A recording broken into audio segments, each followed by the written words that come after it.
પ્રતિનિધિમંડળ ગુજરાત વિધાનસભાની મુલાકાતે ત્રિપુરાના 4 ધારાસભ્યશ્રીઓ સહિત કુલ 11 સભ્યોનું પ્રતિનિધિમંડળ આગામી તારીખ 31 ઓક્ટોબર 2025 સુધી ગુજરાતના પ્રવાસે છે. જનવરીએ આજે તેમણે ગાંધીનગર ખાતે ગુજરાત વિધાનસભાની મુલાકાત કરી હતી. વિધાનસભા ખાતે ઉપસ્થિત અધિકારીશ્રીઓ દ્વારા ત્રિપુરાના ધારાસભ્ય સર્વેશ્રી સ્વપ્ના દેબબર્મા, શ્રી માનવ દેબબર્મા, શ્રી રામુદાસ અને શ્રી નયન સરકાર સહિત કુલ 11 સભ્યોને વિધાનસભા ખાતે ચાલતી વિવિધ કાર્યપદ્ધતિઓ વિશે વિસ્તૃતમાં સમજણ આપવામાં આવી હતી. આ મુલાકાત દરમિયાન ત્રિપુરાના ધારાસભ્ય શ્રી સ્વપ્નાબા દેબબર્મા ગુજરાત વિધાનસભા ખાતે અદ્યતન લાઇબ્રેરીની સુવિધા સહિતના શ્રેષ્ઠ ઇન્ફ્રાસ્ટ્રક્ચરથી પ્રભાવિત થયા હતા.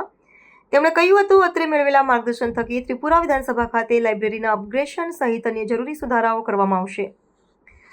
વિધાનસભા મુલાકાત દરમિયાન ઉપસ્થિત પ્રતિનિધિમંડળને વિધાનસભા ખાતે કાર્યરત લાઇબ્રેરી પેપરલેસ કામગીરીના ભાગરૂપે વિધાનસભામાં અમલી નેવા સેવા કેન્દ્રની કામગીરી, મંત્રીશ્રીઓ, ધારાસભ્યશ્રીઓની બેઠક વ્યવસ્થા, પ્રેસ અને વીવીઆઈપી ગેલેરી તેમજ સામાન્ય નાગરિકો ગૃહની કામગીરી નિહાળી શકે તે માટેની વિવિધ બેઠક વ્યવસ્થા સહિતની વિવિધ સુવિધાઓ વિશે અધિકારીઓ દ્વારા માહિતગાર કરવામાં આવ્યા હતા.